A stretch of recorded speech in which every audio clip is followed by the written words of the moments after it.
Mañana. Vamos a dar inicio entonces a la revisión del día de hoy. Entonces hoy vamos a hablar de la actualización de las guías de manejo de la enfermedad arterial periférica, la segunda parte. Ustedes ya me conocen, mi nombre es Juan David Vélez, yo soy fellow de primer año. Entonces todo esto viene en el contexto del Congreso de Londres, sostenido entre el 30 de agosto y el 2 de septiembre del 2024 de la Sociedad Europea. Se liberan 4 guías, de las cuales pues la guía que ven en pantalla pues es la que estamos discutiendo el día de hoy. Hoy vamos a estar alrededor de la sección 7 y sección 8, que es el tratamiento de estas enfermedades. Muy importante tener en cuenta que para yo ofrecer un tratamiento tengo que tener, pues obviamente en mente la clasificación de mi paciente, precisamente para saber qué estrategia le voy a brindar. Las guías del 2024 entonces nos siguen recomendando finalmente utilizar las clasificaciones tradicionales. Esta es la clasificación de Fontaine, que es una clasificación de 1952, pero que realmente con base en ella se han hecho pues los múltiples estudios y aparte de eso pues ha soportado digamos el paso del tiempo. Recordar que Fontaine no asintomático, 2A entonces una claudicación intermitente no deshabilitante, es decir, por encima de 200 metros, 2B una claudicación intermitente que se produce por debajo de los 200 metros de caminata, 3 entonces dolor isquémico en reposo y 4 una ulceración isquémica con gangrena. Y luego en 1997 entonces vienen los criterios de Rutherford revisados, que lo que querían era agregar además a los criterios clínicos, pues un criterio objetivo no invasivo, en los cuales entonces pues lo clasificaban como asintomático, como claudicante el paciente que estaba entre una categoría 1 a la 3, dependiendo de cuánto completara en la banda de ejercicio, categoría 4 entonces dolor isquémico en reposo, 5 con pérdida de tejido menor, aquellos entonces que tenían una úlcera que no sanaba o una gangrena focal que no sobrepasaba el nivel de las metatarsianas. Y sexto, el paciente que tenía una pérdida de tejido mayor, es decir, aquella que se extendía por encima del nivel del metatarso, con un pie que definitivamente no era salvable. Importante acá tener en cuenta entonces que la isquemia crónica que amenaza la extremidad empieza a partir de dolor isquémico en reposo y que todos los pacientes sintomáticos son aquellos que son claudicantes entre Rutherford 1 y Rutherford 3 o Fontaine 2A, 2B. Y esto es muy importante precisamente para ofrecer el tratamiento que vamos a hablar. Entonces, entrándonos en detalles, tenemos tratamiento médico óptimo. Estas son las recomendaciones para todos. Y es que recordemos que, como hablábamos en clases anteriores, finalmente para que nosotros tengamos una lesión arterial, entonces vamos a tener, digamos, una noxa endotelial crónica, que esa noxa endotelial crónica, pues las más comunes van a ser los factores de riesgo cardiovascular. Entonces, esto teniendo en cuenta que salieron múltiples guías europeas, han cambiado un poco, pues, digamos, los targets, pero entonces lo más importante es tener en cuenta que con base en la luz de la evidencia actual, lo más importante es tener controlados esos factores de riesgo cardiovascular como iniciadores y como perpetuadores precisamente de estas enfermedades del lecho arterial. Entonces, las metas de ahora son unas sistólicas entre 120 y 130, una diastólica entre 70 y 80 para población general. Ahora vamos a ver que hay algunas poblaciones que varían. Una reducción del riesgo de aterotrombosis con utilización de terapia antiplaquetaria, que ahora también vamos a hablar un poco más de eso, control de la glucosa de manera óptima. En estos pacientes recordemos que hay unas metas entre 7 y 8%, pues teniendo en cuenta que 8% va a ser unas metas más laxas para pacientes que son, digamos, confinados a la cama, tienen muchas comorbilidades o tienen baja expectativa de vida. En general, en estos pacientes que ya tenemos una afectación de lecho, de enfermedad arterial periférica o de lecho coronario, de carotidio, pues no vamos a tener, digamos, esa otra meta que es de 6,5%, porque eso es para un paciente sano. Y finalmente, tenemos un colesterol LDL que va a ser por debajo de 55 miligramos por decilitro, en la que coinciden tanto las guías europeas como las guías colombianas del 2020, y nos dicen que las metas para estos pacientes son un colesterol LDL por debajo de 55, un no HDL por debajo de 80 y unos niveles de apolipoproteína B por debajo de 65. En este sentido, entonces, lo primero que tenemos que tener en la cabeza es, pues, obviamente, todo lo que tiene que ver con manejo de estilos de vida saludables, pero en cuanto a terapia, digamos, medicamentosa, tenemos las estatinas como la principal, la primera línea, pues, de aquí de tratamiento. Recordar que en estos casos no tiene cabida las estatinas de baja ni de moderada intensidad, sino que en estos casos siempre debemos irnos hacia una estatina de alta intensidad, que son aquellas que son capaces de reducir más del 50% del colesterol LDL, y en ese sentido vamos a tener atorvastatina entre 40 y 80 y rosuvastatina entre 20 y 40. Y no solamente por eso, sino porque además tenemos que las estatinas como tal van a tener un efecto pleiotrópico sobre el endotelio que genera una estabilización también, pues, teórica de la placa. Sin embargo, miremos entonces como en los estudios que tenemos desde el PRUVID hasta el JUPITER, vamos a tener que no hay una reducción total de ese riesgo cardiovascular y que siempre vamos a tener un riesgo cardiovascular residual en todos los pacientes tratados con estatinas, por lo que ahora estamos apuntando hacia nuevos blancos terapéuticos, como por ejemplo los niveles de lipoproteína A y el desarrollo, obviamente, de nuevas terapias medicamentosas.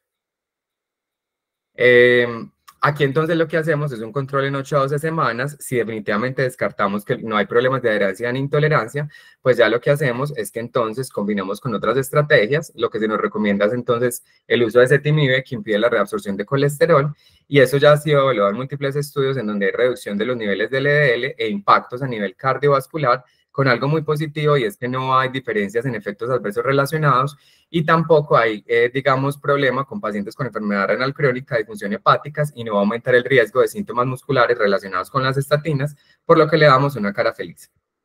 Luego de eso, entonces, si no alcanzamos esos niveles de 55 miligramos por decilitro, entonces la siguiente recomendación es utilizar un inhibidor del PCSK9, que recordemos que es el que se encarga del catabolismo de los receptores de LDL en el hígado, y entonces lo que pasa es que si no tengo ese catabolismo, aumenta el nivel de receptores, y al tener el aumento del nivel de receptores, pues hay una internalización del LDL. Y ya tenemos también estudios, que esto es con el evolocumab, el estudio Evolution, con una dosis de 140 miligramos subcutáneos cada 2 semanas o 420 cada mes, más estatina. Esto se ha visto que a las 48 semanas hay una reducción de hasta el 60% de los niveles de LDL, con un impacto en los MES y una reducción absoluta del riesgo de 2%. Y no solamente eso, sino que tiene unas reacciones adversas que son leves, que son más reacción en el sitio de inyección y síntomas flu-like, que realmente pueden ser manejados con acetaminofén. Y no solo eso, sino que también tienen estudios de seguridad en enfermedad renal crónica, independiente que tenga niveles más elevados de PCSK9 en sangre o no. Y el otro es el alirocumab, que es el estudio Odyssey, que también pues es un medicamento que es un monoclonal totalmente humanizado, que aquí vamos a tener entonces 75 miligramos subcutáneos cada 2 semanas más las estatinas, y a los 48 meses una reducción del 55% de los niveles de LDL, con unos MEIs con una reducción absoluta de 1.8%, con los mismos, pues con las mismas reacciones adversas del evolocumab y la misma seguridad en enfermedad renal crónica. En hipertensión, entonces, las guías lo que nos siguen recomendando, entonces, es el uso en primera línea de los IECAS y los ARAs, y si no alcanzamos las metas que estábamos hablando ahora, pues finalmente lo combinamos con bloqueadores de calcio o con diuréticos de ASA como primera parte, pues como primera línea de combinación. Si ya mi paciente tiene entonces alguna de las siguientes características, como por ejemplo que el paciente tiene más de 85 años, vive en un lugar residencial, tiene síntomas de hipotensión ortostática, es clínicamente frágil o tiene una expectativa de vida limitada que creemos que es menor a 3 años, en esos casos podemos ser más flexibles con, digamos, las metas de presión, que en este caso se podrían subir incluso hasta 140-90 milímetros de mercurio. Les traigo entonces algunos mitos, y es que los betabloqueadores en el manejo de hipertensión arterial no se podían dar en enfermedad arterial periférica, pero es que recordemos que solo hay un estudio con aumento de tasa de amputación y reintervención en pacientes con isquemia crónica que amenaza la extremidad, pero otros estudios más grandes, posteriores, no encontraron pues como esta asociación, y finalmente no ha habido empeoramiento clínico. Entonces las guías lo que nos dicen es que en claudicación intermitente yo los puedo administrar tranquilamente porque no empeoran ni la capacidad de caminata ni los eventos en miembros inferiores, y aparte de eso, pues digamos que lo puedo usar también con tranquilidad en isquemia crónica que amenaza la extremidad, pero sí nos dan la recomendación de que en estos pacientes tratar de que las frecuencias cardíacas no sean menores a 60 latidos por minuto, por, digamos, el riesgo biológico teórico que tiene de una hipoperfusión asociada. Y con respecto a los ISGLT2 en el manejo de las metas de glicemia, pues recordemos que el estudio Canvas en el 2017 reportó aumento del riesgo de amputación, que fue estadísticamente significativo, pero realmente este efecto no se ha encontrado en ningún otro estudio posterior, ni siquiera en el Credence, que fue el estudio de canaglifosina en enfermedad renal, ni tampoco en ninguno de los otros estudios de ISGLT2, por lo que las guías nos recomiendan que, teniendo en cuenta que tiene tan buenos desenlaces cardiovasculares, riesgo-beneficio en estos escenarios, estos medicamentos se pueden utilizar con tranquilidad, y antes lo deberíamos considerar como primeras líneas de manejo. Aparte de eso, entonces vamos a tener que, pues obviamente vamos a tener que favorecer digamos, estilos dietarios, un índice de masa corporal entre 20 y 25, cadera para hombres de 90 en Latinoamérica, 80 en mujeres en Latinoamérica también,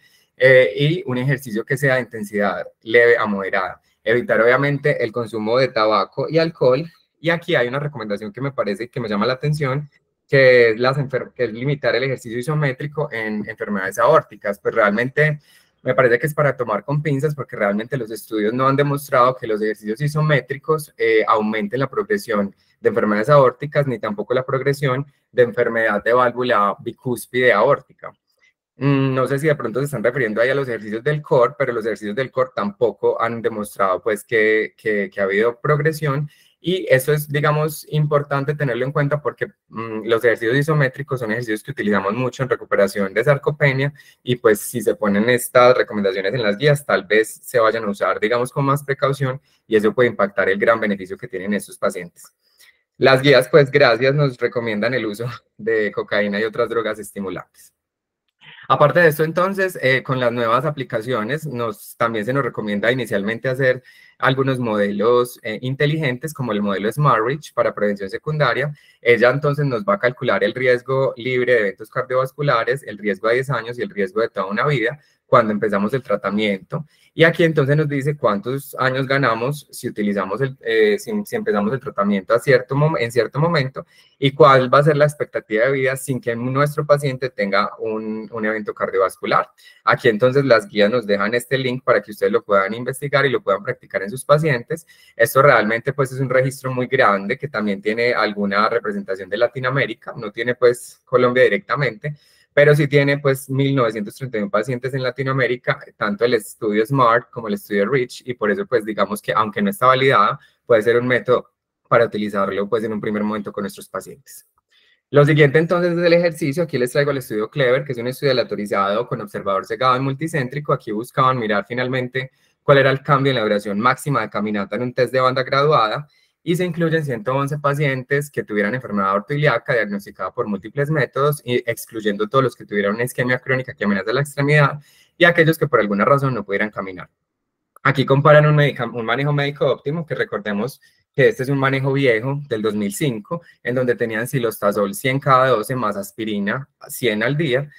y lo comparan contra esa misma estrategia con ejercicio supervisado que consistía en 3 sesiones cada semana por 26 semanas de 1 hora de ejercicio supervisado,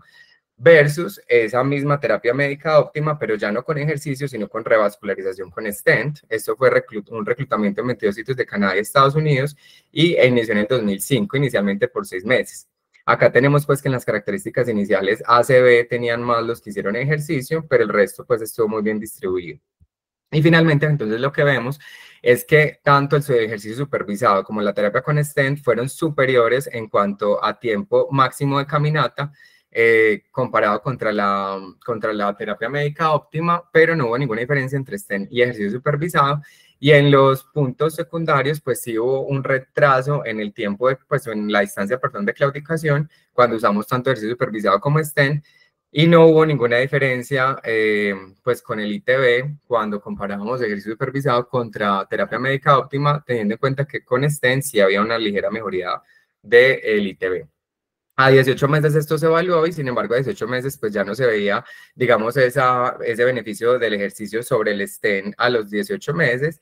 pero lo que sí se vio es que el ejercicio supervisado sí era mucho mejor que la terapia médica óptima sola. Y entonces, teniendo en cuenta que el ejercicio supervisado tiene tan buenos desenlaces, tan buenos resultados y que no tiene esas complicaciones que sí tiene el stent, las guías entonces nos recomiendan que todos los pacientes tienen que tener un programa de ejercicio basado en el hospital que sea supervisado. Y aquí lo hacen básicamente como el estudio CLEVER, 3 veces por semana, mínimo 12 semanas y que al menos tengan unas sesiones entre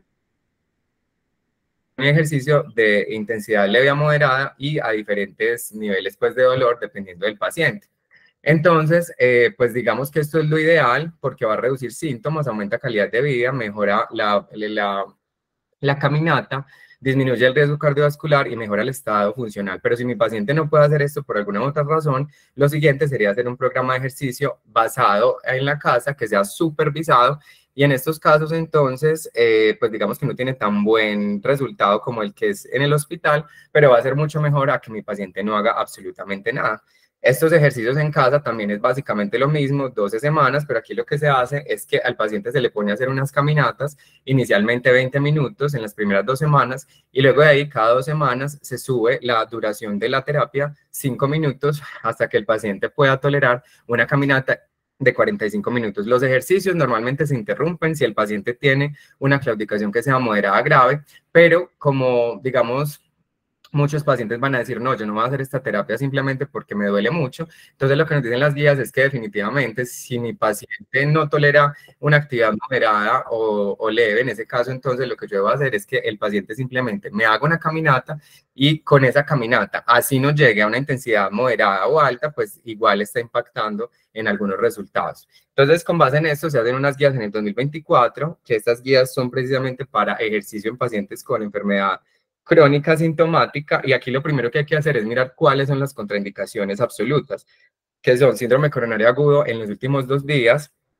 enfermedad cardíaca inestable, falla cardíaca descompensada, tromboflebitis aguda, endocarditis, miocarditis, disección aórtica, estenosis sintomática, pues obviamente fiebre, hipertensión descontrolada, diabetes descontrolada, y unos pacientes en los que definitivamente antes de iniciar el ejercicio yo lo que debería hacer sería una tamización cardiovascular, como son los que ustedes ven a continuación, y ya eso va a depender entonces de esos resultados, si yo lo voy a meter o no lo voy a meter al ejercicio con una valoración multidisciplinaria entre el equipo de cardiología y el equipo vascular. Si definitivamente yo puedo hacer todo esto, entonces lo primero que me pregunto es, ¿mi paciente puede estar supervisado? Sí, sí, entonces me pregunto, ¿si camina o no camina? Y eso es muy importante porque dicen, no, es que tiene isquemia crónica que amenaza la extremidad, entonces yo ya no le voy a hacer nada porque no camina. No, porque miremos entonces que estos pacientes pueden hacer otro tipo de ejercicios, como por ejemplo ejercicios de resistencia, pedaleo con los brazos o terapia multimodal con pesas. Y si el paciente sí camina, pues perfecto, porque entonces lo vamos a llevar a una primera opción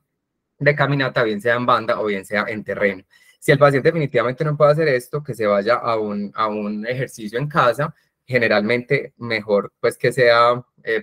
supervisado, pero si no, si vive en el campo no puede, pues recomendarle lo que hablamos ahora de las caminatas. Esto se debe evaluar otra vez a los 3 meses, revalorar otra vez la parte funcional, vascular y de calidad de vida, y definitivamente acá pues preguntarnos si mejoró o no, y si no mejoró, hacer una discusión multidisciplinaria para saber qué podemos hacer, y si pues el paciente mejoró todos esos índices que ya dijimos, continuamos la terapia médica óptima, seguimiento por al menos un año, y puede seguir haciendo sus terapias en casa. Bueno, lo segundo entonces es la estrategia antitrombótica. Esto ya hemos demostrado en muchos otros análisis que definitivamente esto tiene un impacto a nivel cardiovascular, pero obviamente dependiendo de los síntomas de mi paciente va a tener menos o más evidencia. En pacientes asintomáticos, entonces vamos a tener el POPA Trial. Esto es un ensayo clínico aleatorizado multicéntrico que fue entre noviembre del 97 y julio del 2001 en Reino Unido, donde habían 1.300 participantes asintomáticos que tenían más de 40 años, diabéticos, con índice tobillo-brazo menor a 0,99, y aquí comparaban ASA más antioxidante, que era multivitamínico, versus ASA versus antioxidante versus placebo. Y aquí lo que demuestran es que definitivamente no hay impacto en los MEIs, ni cuando están en un grupo compuesto, ni cuando están individuales, pero sí hubo un aumento de las hemorragias gastrointestinales. Y pues este otro estudio del 2010, que es del AAA, es un ensayo clínico aleatorizado que también se hizo en Reino Unido con 3.400 pacientes asintomáticos con ITB menor a 0,95, hasta 100 miligramos versus placebo, en donde también básicamente se demuestra que los MEIs por separados y en compuesto, ni la mortalidad de cualquier causa se ven impactadas, pero sí aumenta el riesgo de sangrado mayor y el sangrado clínicamente relevante con un HR de 1,71. Por lo tanto, las guías nos dicen que en estos pacientes que son asintomáticos, el uso de una estrategia antitrombótica no se recomienda y está contraindicado. En pacientes sintomáticos tenemos el estudio CAPRI, que fue un ensayo clínico aleatorizado entre marzo del 92 y febrero del 95. Aquí se incluyen 19.000 pacientes con ACV, infarto o enfermedad arterial periférica, definidos como una claudicación intermitente más un ITB menor a 0,85 o una historia de claudicación más amputación, cirugía o angioplastia, que en total fueron de enfermedad arterial periférica 6.500 pacientes. Aquí compararon clopidogrel 75 versus ASA 325, y lo que demostraron es que una reducción del riesgo relativo de evento coronario fatal o no fatal lo hace ver. Pero si ustedes ven acá, miren que este intervalo de confianza atraviesa la unidad, por lo que realmente lo que ellos dicen que hubo una reducción súper importante de esto, pues no es tan cierto. Pero lo que sí se vio es que cuando se analiza por separado, sí hubo una reducción al parecer de 7,6%, sobre todo en el análisis por subgrupos, que impacta directamente en enfermedad arterial periférica, con el único escenario en donde reduce eventos cardiovasculares, infarto y ACV, con una reducción importante y una P significativa y sin aumento de sangrados ni reacciones adversas. Luego de esto, entonces, el estudio Euclid en 2017, que lo que nos mostraba era un ensayo clínico aleatorizado multicéntrico con 14.000 pacientes mayores de 50 años y enfermedad arterial periférica sintomática. Aquí lo que evaluaban era clopidogrel 75 versus ticagrelor 90 cada 12. Y precisamente la idea era que como ticagrelor tiene un poder antitrombótico más alto, entonces se supone que de pronto iba a impactar más. Pero lo que encontraron fue que finalmente no hubo un impacto en los MACE, únicamente en ACV, con un HR de 0.78, pero no hubo un impacto ni en hospitalización por isquemia aguda ni en revascularización de miembros inferiores. Y sí hubo más efectos adversos, que recordemos que ticagrelor en todos los estudios que hemos visto, pues tiene un aumento de la disnea muy importante, con un valor absoluto de 330 versus 52 en clopidogrel, y un aumento de las tasas de sangrado con un valor absoluto de 168 contra 112, por lo que las guías no recomiendan el uso de ticagrelor en estos escenarios. Luego viene entonces nuestro COMPAS tan famoso, que es un estudio aleatorizado doble ciego multicéntrico. Aquí el objetivo primario fue evaluar la terapia médica más efectiva, pero en prevención cardiovascular secundaria. Fueron alrededor de 28.000 pacientes con enfermedad vascular aterosclerótica estable y evalúan principalmente dos componentes, que es enfermedad arterial coronaria, con infarto agudo del miocardio en los últimos 20 años, enfermedad coronaria multivaso con síntomas o con historia de angina estable o inestable, que hubieran tenido una PCI o un puente previo. Y los otros que ingresan como enfermedad vascular aterosclerótica estable son aquellos que tengan una enfermedad arterial periférica, que en este caso se definen como aquellos que tengan un puente aortofemoral, un puente en alguna de las arterias de las piernas o angioplastia de las inguinales o las ilíacas, una historia de claudicación con un ITB menor a 0.9 o una estenosis periférica mayor al 50%, una amputación previa por enfermedad arterial y el subgrupo pues de aquí de las carótidas, que es una revascularización carótida previa o estenosis de las carótidas mayores al 50%. Y aparte de eso, los pacientes con enfermedad coronaria tenían que ser mayores a 65 años o menores a 65 años, pero que cumplieran 2 de 5 criterios que ustedes ven en pantalla. En los criterios de exclusión, entonces, pacientes con alto riesgo de sangrado, ACV hace menos de un mes o lacunario hemorrágico en cualquier momento de la vida, una falla con una fracción de eyección menor de 30 o una NIJA 3 al 4, tasas de filtración por debajo de 15 que requieren anticoagulación por cualquier otra causa, un pobre pronóstico en el corto plazo. Aquí se incluían pacientes con cáncer metastásico, pacientes con hipersensibilidad a algunos de la terapia, uso concomitante de inhibidores de glicoproteína P y de inhibidores de la citocromo 3 a 4, que aquí está ketoconazol y sobre todo los inhibidores de la proteasa en VIH, enfermedad hepática con coagulopatía y embarazo y lactancia. Y aquí se compara pues lo que ya sabemos, rivaroxaban 2,5 cada 12 más ASA 100 cada 24 versus rivaroxaban a dosis de 5 cada 12 versus ASA de 100 cada 24, y el resultado aquí era pues básicamente un MACE con reclutamiento en 602 sitios y 33 países entre el 2013 y el 2016. Miremos entonces que los que más incluyeron acá eran pacientes que tenían sobrepeso, pacientes hipertensos 80%, diabéticos 38%, ACV previo 4%, infarto agudo 60%, falla cardíaca 20%. Y miren que aquí el grueso de los pacientes que se incluyeron fueron los que tenían enfermedad arterial coronaria, en los que teníamos casi el 90% de los pacientes, versus enfermedad arterial periférica, que apenas fueron el 27% de los pacientes con 2.500. Los pacientes tenían entre 30 y 60 de tasa, solamente 1% con tasas por debajo de 30, y raza blanca fueron los que más estuvieron incluidos, con 62% de los pacientes, pero también hubo participación de Latinoamérica con 22%, y lo que más usaban aparte de la intervención eran IECAS o VARs. Aquí entonces lo que vemos es que evidentemente se redujo el MACE combinado cuando usábamos la terapia de rivaroxaban con aspirina, y eso no pasó con el rivaroxaban solo, y se redujeron los outcomes secundarios, en los que también incluíamos un outcome combinado con isquemia aguda de extremidad. No solamente eso, sino que también disminuyó el ACV solo y la muerte por causas cardiovasculares, la hospitalización por causas cardiovasculares, y obviamente pues como el paciente estaba, digamos, entre comillas, utilizando rivaroxaban, hubo un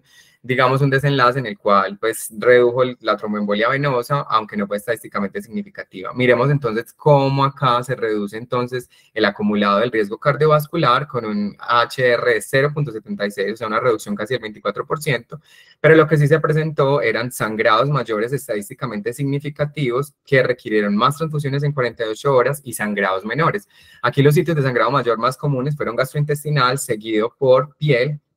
de inyección o en la inyección pues del sitio, pues en el sitio de inyección, Pero lo que pues sí vemos es que definitivamente no hubo sangrados fatales, no fueron estadísticamente significativos, y cuando se valoró el beneficio clínico neto, entonces acá se vio que era mucho mejor la prevención que el riesgo de hemorragia que presentaba con P significativos. ¿Quiénes fueron los que mejor se beneficiaron? Los que tenían pacientes hasta 75 años, cualquier sexo, sobre todo los de Asia-Pacífico y de los de Europa del Este, pero es que recordemos que los pacientes de Asia-Pacífico tienen algo genético que hacen que sean menos predispuestos a, digamos, los eventos trombóticos y el desarrollo de aterosclerosis. La raza blanca, obviamente, porque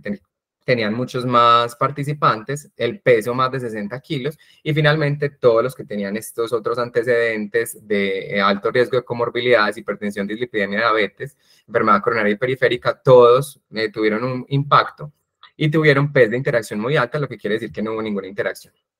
Como ustedes sabrán, hay 1200 subanálisis del COMPAS. Les traigo este que es de enfermedad arterial periférica del 2021. Y aquí lo que ellos quieren decir es que ese impacto del COMPAS se da más que todo en pacientes que tengan extremidades de alto riesgo, que son aquellos que tengan amputación previa, revascularización previa y un Fontaine 3 o 4. Acá entonces miren esta curva de incidencia acumulada en donde vemos quiénes son los que presentan más MACE y más MAIL, es decir, más de 10% a los 30 meses, y fueron precisamente esos tres grupos, versus los que tenían Fontaine 2A y 2B, que realmente no presentan un riesgo a 30 meses mayor al 10%, sino apenas del 8%. No solamente eso, sino que también los pacientes, obviamente, que tienen un alto riesgo de comorbilidad, unas comorbilidades, perdón, de alto riesgo, como enfermedad polivascular, diabetes, falla cardíaca y enfermedad renal crónica, pues obviamente van a tener más MACE y más MAIL, y sobre todo si combinamos un paciente que tiene una extremidad de alto riesgo con comorbilidades de alto riesgo, aumentan entonces tanto los MACE como los MAIL a 30 meses comparado con los que no tienen ninguna de las dos. Miren aquí 10% versus 2% y 4.9 versus 1.1%. Entonces miren acá esto tan importante, y es cómo en esos pacientes que sí tienen extremidades de alto riesgo y comorbilidades de alto riesgo, cómo el beneficio del COMPAS se va a ver mucho mejor comparado contra el riesgo hemorrágico, que miren aquí cómo queda bajito, pero en esos pacientes que no tienen extremidades de alto riesgo ni tienen comorbilidades de alto riesgo, miren que el beneficio del COMPAS baja mucho y casi que es comparable con el riesgo de sangrado. Entonces, con base en todas esas recomendaciones, la guía, ¿qué nos quiere decir? La guía nos dice que lo primero es que miremos si mi paciente tiene esas presentaciones de alto riesgo o comorbilidades de alto riesgo, y si no las tiene, pues ellos recomiendan en primera instancia usar un SAPT, es decir, azaclopidogrel, nunca utilizar ticagrelor. Si el paciente tiene sobre todo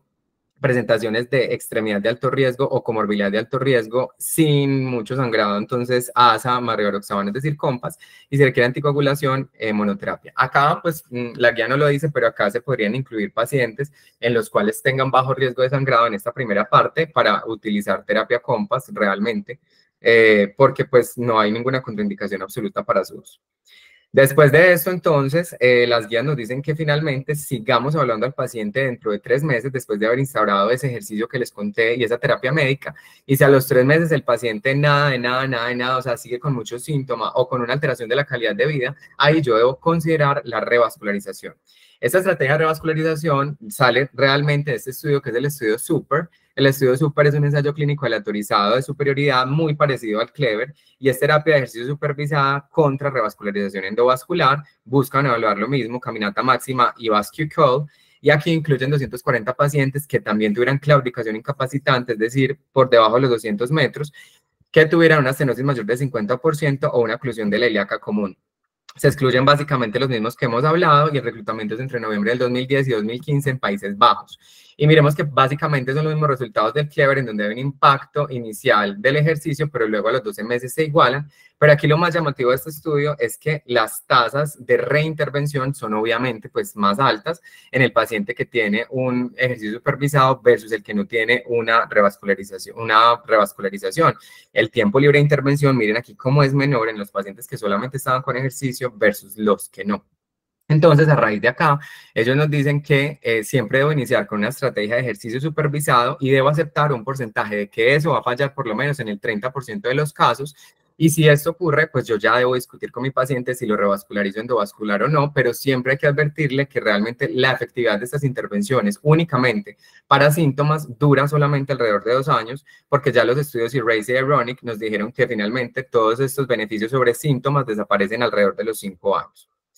En las lesiones aortilíacas, entonces la aproximación va a ser quirúrgica o endovascular. Digamos que cuando hago endovascular favorece la morbimortalidad, es decir, es menor la morbimortalidad, y cuando la hago abierta se favorece la permeabilidad primaria, pero la secundaria va a ser totalmente comparable. En las ilíacas comunes lo que más se recomienda es implante primario de stent y en las externas angioplastia con stent. Femorepoplíteas, ahora la recomendación es que debe ser endovascular, incluso en lesiones complejas, sobre todo si el paciente tiene alto riesgo quirúrgico, pero aquí el desafío va a ser mantener la permeabilidad y duración en una arteria que es de tan alta movilidad, y en ese sentido pues se recomienda que en las lesiones femorepoplíteas hayan stent liberadores, porque es una estrategia eficiente y segura, y solamente aproximación quirúrgica en el que tenga bajo riesgo, una lesión compleja luego de junta médica y que tenga disponibilidad de vena autóloga. Y en las infrapoplíteas se recomienda que este paciente se puede intervenir siempre y cuando en ese momento esté interviniendo femorepoplíteas, es decir, si estoy interviniendo femorepoplíteas, puedo intervenir de una vez las lesiones infrapoplíteas, sobre todo si el flujo está sustancialmente afectado. Pero entonces, en isquemia crónica que amenaza la extremidad, ¿qué vamos a hacer? Entonces, la definición de isquemia crónica es cualquiera de estos tres, que es lo mismo que hablábamos de Fontaine y Rutherford por debajo del dolor isquémico en reposo, y salen unas definiciones hemodinámicas, a pesar de que hay que tener en cuenta pues que esto es una definición que es netamente clínica, pero hemodinámicamente se puede relacionar con una presión de tobillo menor de 50, una presión del dedo menor de 30 y una presión transcutánea de oxígeno menor de 30. Nos recomiendan acá utilizar una estrategia que es la estrategia Wi-Fi o la estrategia Wi-Fi, que es para evaluar precisamente la herida, el grado de isquemia por alguno de esos índices que ya mencionamos y si tiene infección o no, porque obviamente estas escalas se han relacionado con mayor riesgo de amputación al año. ¿Qué hacemos entonces? Recordar que en estos pacientes de isquemia crónica que amenaza la extremidad, siempre lo primero que hay que decir es que no me puedo demorar con esa revascularización, debe ser lo más temprano posible. Y acá siempre lo primero que me pregunto es quién sí y quién no. Entonces, quién no, generalmente las guías nos hablan del paciente que tiene demencia, del paciente confinado a cama, el paciente con alto riesgo quirúrgico, con riesgo quirúrgico prohibitivo o frágil. Y ahí en ese caso, si yo digo que no, voy entonces a una amputación. Si sí, entonces sigo con las imágenes y miro si anatómicamente es posible revascularizar, miro si son lesiones cortas o largas. Si son lesiones cortas, endovascular es lo primero, y si son largas, me pregunto si tengo disponibilidad de safena o no, y si tengo disponibilidad, pues podría hacer un bypass. Aquí hay algunas cosas que nos pueden favorecer una o el otro, que hemos venido pues como hablando en toda la charla, y siempre las imágenes que debo hacer es tener en cuenta que siempre hay más de un segmento involucrado cuando tengo una isquemia crónica que amenaza la extremidad, entonces siempre se recomienda hacer una angiografía con sustracción digital, incluso dicen las guías si usted no lo va a intervenir para tener claridad de toda la anatomía. Aquí en estos casos, lesiones aortilíacas, lo mismo que hablábamos ahora, primera siempre va a ser endovascular, femorepoplíteas, aquí en isquemia crónica ellos ya no se comprometen tanto con cuál de las dos, dicen que aquí depende de la complejidad, y las infrapoplíteas siempre endovascular de primera elección, pero no hay superioridad de un método sobre otro, de balones ni de stent sobre angioplastia. Entonces, ¿qué vamos a hacer después de que lo intervengan? Viene la estrategia antitrombótica post-revascularización, y este es el estudio Voyager, que es un estudio aleatorizado doble ciego multicéntrico, y es prácticamente muy parecido al COMPAS, en donde busco evaluar prevención cardiovascular secundaria luego de revascularización, y aquí entonces se incluyen 6.500 pacientes que tenían enfermedad arterial de miembros inferiores luego de haber sido sometido a un procedimiento exitoso de revascularización en los últimos 10 días, incluyen a los mayores de 50 años, que tengan una enfermedad arterial aterosclerótica sintomática grave, definida por cualquiera pues, de esos ítems que ustedes ven ahí en pantalla, revascularización y que tenga una revascularización periférica exitosa distal a la arteria ilíaca externa en los 10 días previos al ingreso. En los criterios de exclusión básicamente son los mismos pues del COMPAS. Y aquí pues como ya sabemos que el rivaroxaban y el ASA le ganó al rivaroxaban solo, pues solamente se evalúan dos brazos. Aquí el resultado primero era un MACE combinado con amputación mayor cardiovascular, amputación mayor de causa vascular e isquemia aguda de miembros inferiores, y el reclutamiento es entre el 2015 y el 2018 en 34 países con seguimiento a 28 meses. Miremos entonces que acá no hubo tanta representación de los latinos, solamente en 2.1%, con Sudamérica apenas evaluada en el 7.4% de los casos. Y aquí tenemos fumadores en el 35%, diabéticos 40%, tasas de filtración por debajo de 60 en el 20%, enfermedad coronaria sintomática en el 32%, infarto de miocardio en el 11% y enfermedad arterial carótida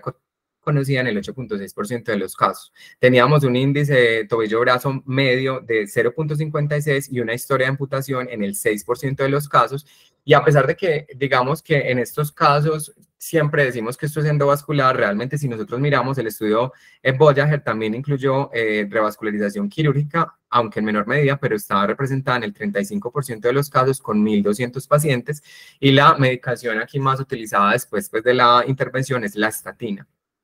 Como vemos acá, el MACE primario fue reducido en el 15% de los casos cuando utilizamos la terapia combinada. Y como vemos, pues es un muy buen resultado realmente. Lo que más jaló fue el desarrollo de isquemia de extremidad aguda, que fue, miren acá, una reducción de casi el 33% de los casos.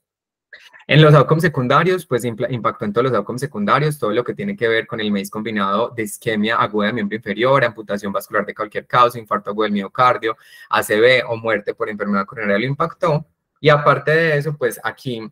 ellos tuvieron unas tasas de sangrado que no fueron estadísticamente diferentes al otro grupo. Sin embargo, yo aquí hago pues como un asterisco porque realmente ellos aquí usan la definición de sangrado mayor TIMI, que la sangrado mayor TIMI pues es una que es mucho más exagerada, porque aquí ellos, los TIMIs, lo que buscan es una caída de 5 gramos por decilitro de la hemoglobina. Aparte de eso, entonces un sangrado craneal mayor o una muerte en los próximos 7 días. Pero cuando miren que cuando usaban la definición de ISTH, que es una caída de 2 gramos por decilitro, pues sí tenían una tasa de eventos de sangrados mayores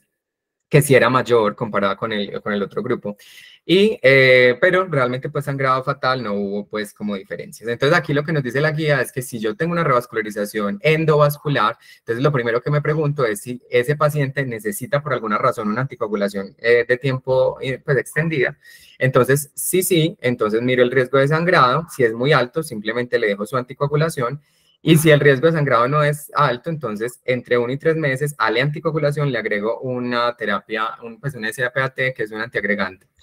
Si el paciente no necesita anticoagulación indefinida, miro el riesgo de sangrado. Si es un riesgo de sangrado que no es alto, ellos ponen terapia Voyager y aparte le agregan clopidogrel por 1 mes, dependiendo del riesgo de sangrado, y luego de ahí siguen en Voyager indefinidamente. Y si tiene un alto riesgo de sangrado, le puedo hacer una terapia dual por 1 a 3 meses y luego seguir con una simple.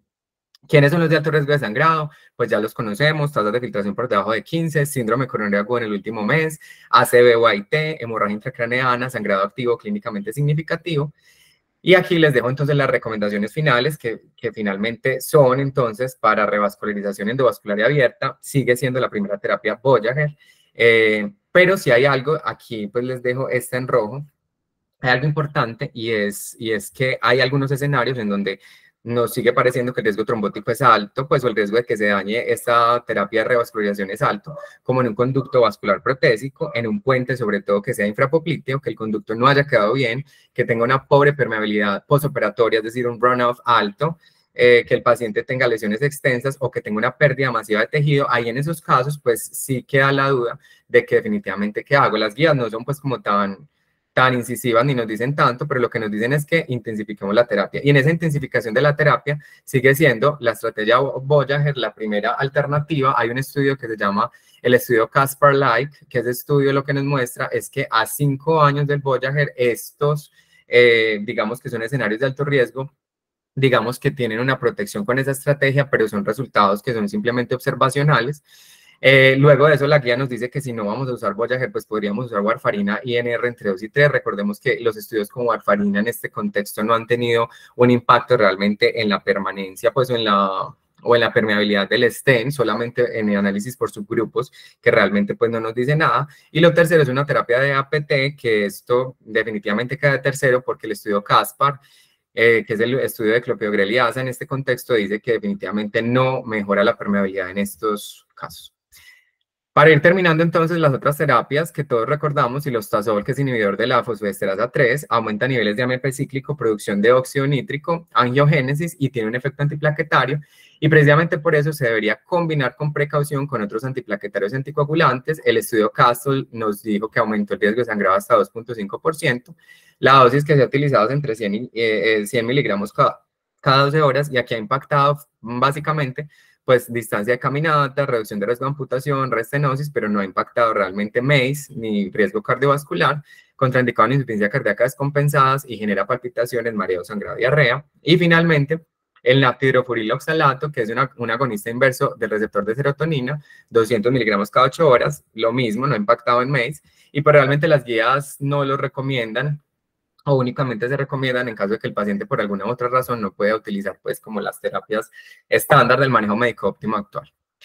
Ya pues entonces, llegando a las conclusiones de todo esto, entonces tenemos que la enfermedad arterial periférica es un factor independiente para eventos adversos cardiovasculares, que el pilar del manejo siempre se va a basar en la modificación de los estilos de vida y el tratamiento de las comorbilidades de base. Tenemos que impactar esto no a nivel del subespecialista, sino al nivel del médico general y los controles de riesgo cardiovascular. Y lo tercero es que se ha avanzado en el uso de terapia antitrombótica con impacto en desenlaces fuertes, pero todavía hay algunos escenarios puntuales que requieren un poco más de estudio, sobre todo, por ejemplo, esos escenarios que le estábamos mencionando al final. Y eso era pues como lo que les tenía para hoy de las guías. Muy bien, Juan David, muchas gracias. ¿Me escuchas? Pero pues sí, aquí lo escucho. Bueno, no, me parece que es como un repaso, un estado del arte de lo que es el diagnóstico y tratamiento, es que todo el tratamiento de la enfermedad arterial periférica al día de hoy. Eh, Veo como pocas diferencias de lo que hacemos nosotros normalmente. ¿Qué me llama la atención así como para rescatar algo diferente? Que cada vez recomiendan menos los puentes y más terapia endovascular, ¿cierto? O sea, como operar poquito y hacer todo lo que se puede endovascular.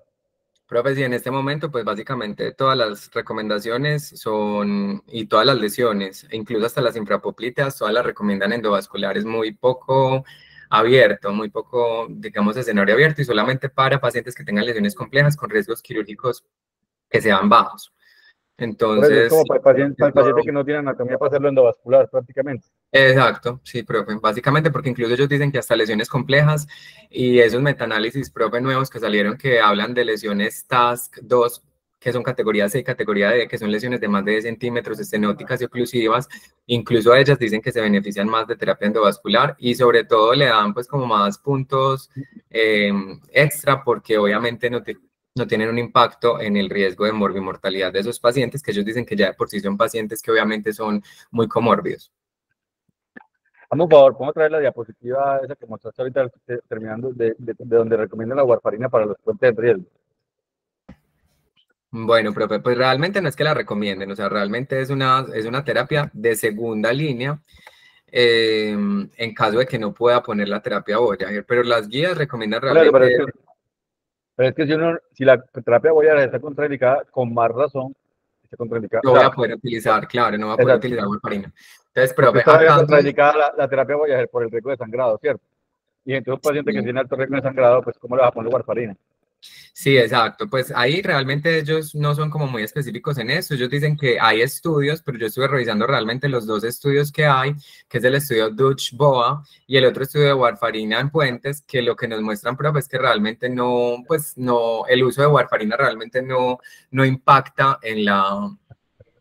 patencia, pues en la permeabilidad del estén. Y hay que recordar aquí dos, pues como un concepto, y es que digamos que la falla del puente se da como en tres etapas. La etapa número uno es en los primeros 30 días, la etapa número dos es entre los 30 días y los 2 años, y la etapa de falla número tres o tardía es por encima de los 2 años. Entonces aquí hay diferentes, digamos, conceptos de por qué fallan. Entonces, si yo tengo una falla en los primeros 30 días, se dice que es un fallo en la técnica quirúrgica. Si yo tengo un fallo entre los 30 días y los 2 años, se dice que aquí el fallo es por hiperplasia miointimal, y si yo tengo un fallo por encima de los 2 años, ya se atribuye pues a, digamos, simplemente por longevidad del procedimiento. Pero entonces, ¿qué es lo que pasa? Que la mayoría de los eventos ocurren entre los primeros 30 días y los primeros 2 años. Entonces, los primeros 30 días es por falla quirúrgica, que aquí digamos que la parte de anticoagulación no va a tener por qué impactar en eso. Y lo segundo es que en los estudios que se han evaluado lo de la hiperplasia miointimal, cuando han utilizado anticoagulantes, eso obviamente no ha tenido tampoco impacto porque realmente lo que se necesita para disminuir la hiperplasia mesenquimal son más bien estrategias antiinflamatorias que disminuyan la producción o la hiperplasia mesenquimal. Entonces realmente como que estas estrategias de anticoagulación tienen un riesgo prohibitivo muy alto porque generan alto riesgo de sangrado y por eso